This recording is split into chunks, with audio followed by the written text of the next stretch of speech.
I'm at the top of Pine Hill, and you can see these young pines here. A lot of them are browning out. We had a dry summer, and I think that's what caused that. This is not very deep topsoil here, but some nice oaks growing up here, and then we're going to go down through these hemlocks. And this is Snowshoe Trail. I just came up it a little while ago, and I'm going to film going down because it's a lot more pleasant for me than huffing and puffing, and there'd be a lot of stopping. So anyways, this is the down path on snowshoes on Pine Hill.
Intersection of snowshoe paths and one of these old woods roads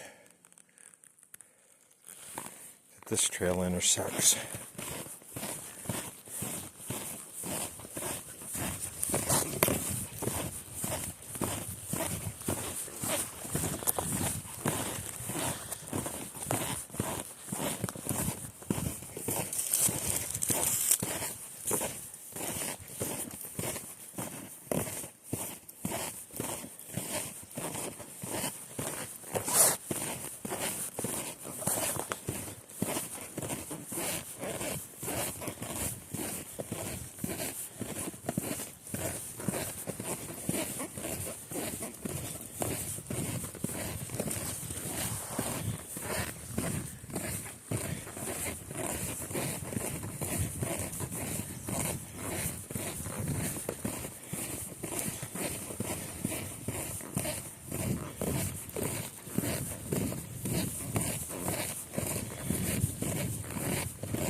This is the middle road.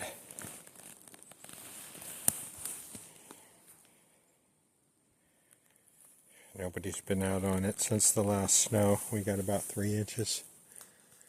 And it got a little warm yesterday, so it settled. Got a little bit of a crust on it. Warm's maybe 35. Maybe in the sunshine. It's going to be warm again today. Low 30s. Might break freezing. In the sunshine and warm protected spots, definitely it'll be warm. Above freezing, but in the shadows here it'll be nice and cool. I don't think the snow will change very much.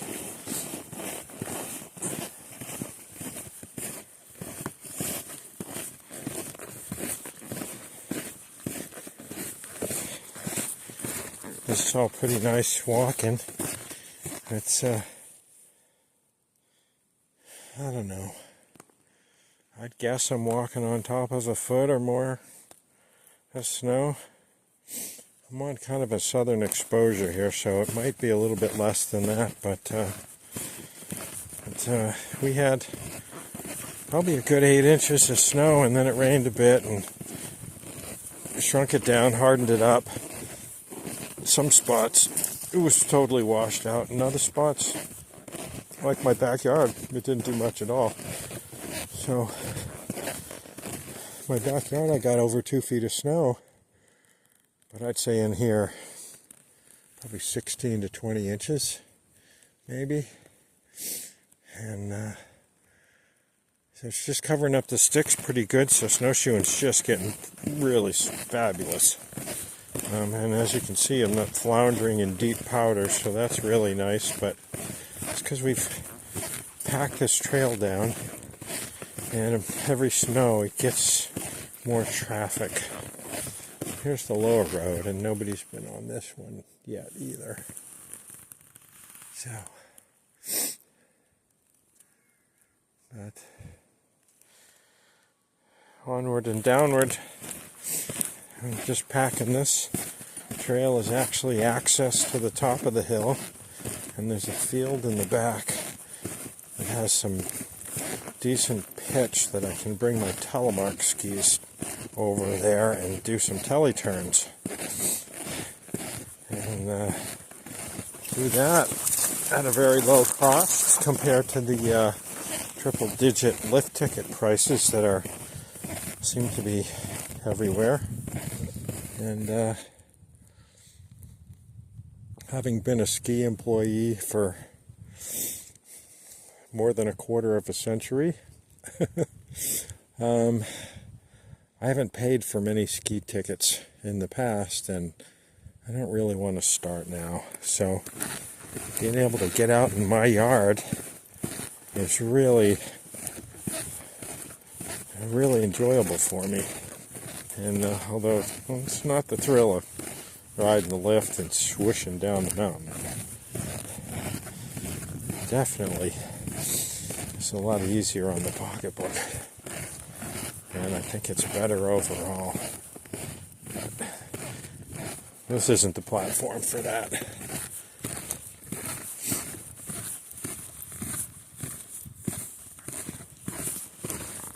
As you can see, I'm heading away from the sun.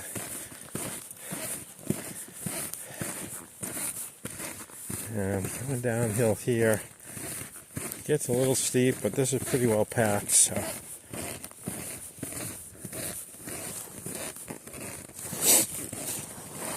Get back to slipping and sliding here in a minute.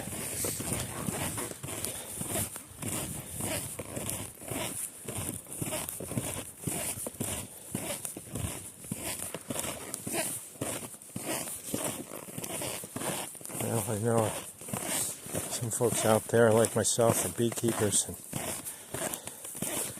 here in central New Hampshire our bees are just barely getting out. Some of my bees got out yesterday. It got up above freezing, made it high 30s. It was sunny, and I saw some dead bees out on the snow, and I hadn't seen that in a while.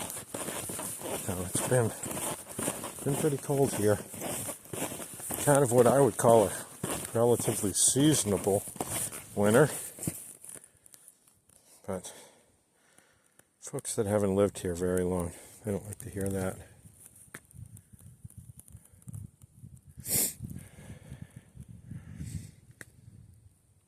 Even folks that have lived here a while don't like to hear that either.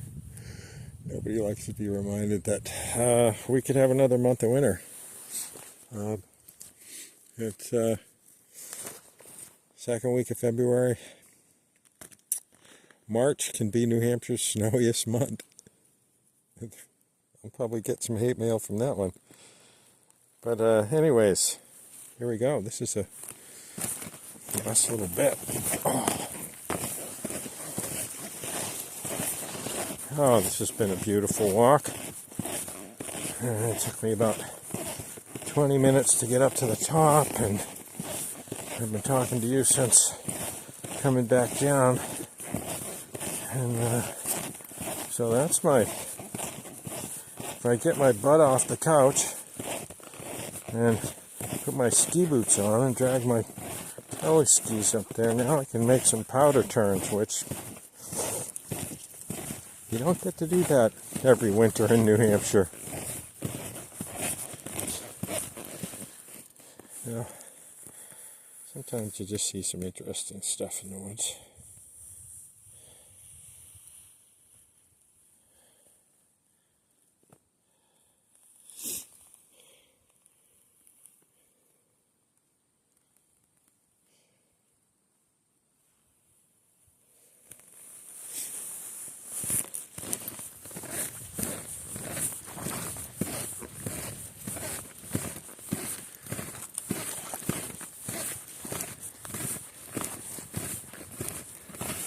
Well, now here's something I wanted to show you.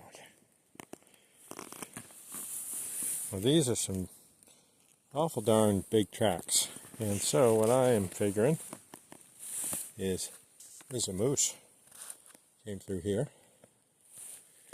And it looks like it came through here yesterday, because it snowed the night before. And these tracks aren't all filled in. It might have come through during the night while it was snowing, because there is a little bit of snow down there covering up the tracks, but that's a pretty big huffer there.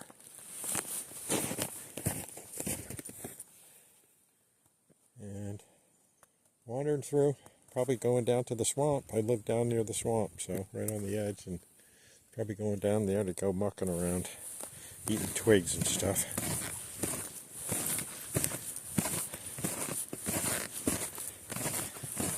Snow's starting to get deep out here. This depth really isn't much for moose.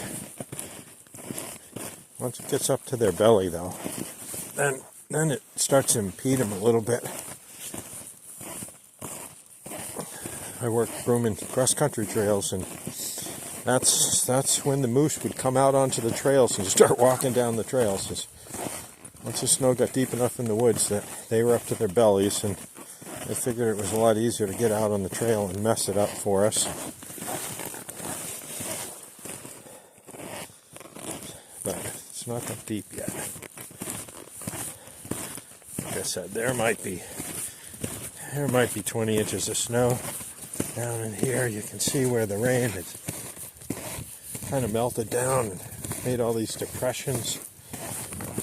It's been covered over by about almost 20 inches of snow since then. Light, fluffy stuff. So it blew around a little bit, but it doesn't blow around much down here. Pretty well protected. I'm at the bottom of the hill now. And I'm going to give you an upstream downstream.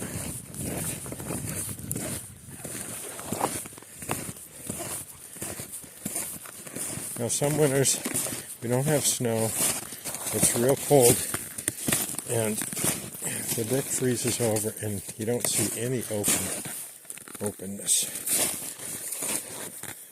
But you can see there, little spot there. That's where Beaver Creek comes in. That's that little gully that we just walked down. It's up there. And that comes into Lamb Brook. And so this is the elderberry patch that I share with my neighbor. This is the pile of snow. Get up to the road. There's Upstream.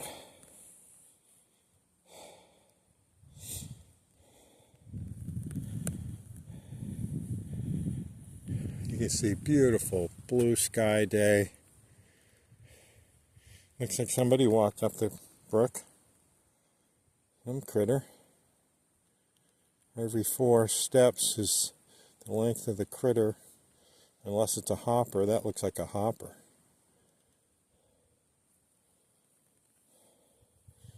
Looks like they might have come out of the culvert. Right there. Okay, let's cross the road. Look both ways.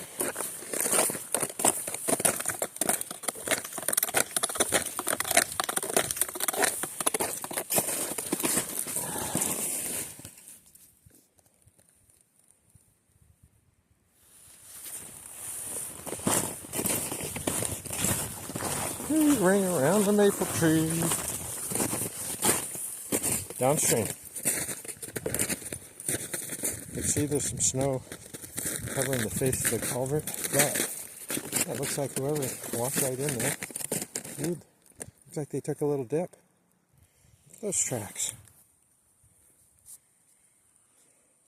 Look at that, looks like it slid down into the water or onto the ice, came back right there. But that looks like it's been water for a while. You can see how it's... Look at that. The ice was up higher, and then it broke, and it collapsed. And so that's what we're seeing there.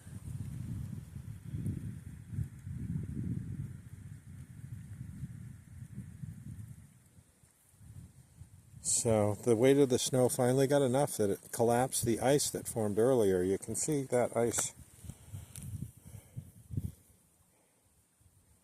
right down there. Looks like it's about an inch thick. That formed early. Then we got some snow. I was afraid to go walking out on the ice on the beaver swamp, and that's what it was. Only about an inch.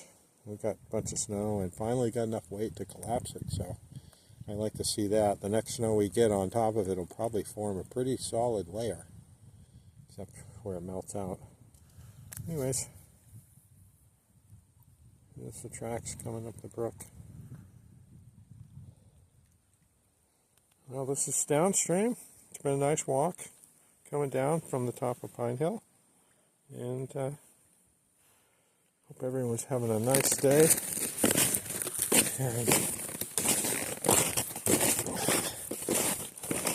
if you got snow where you are and you don't normally have it, then maybe enjoy it a little bit. Because it changes every day. And just like many of the things around us. Well, have a great day. Stay safe. Take care.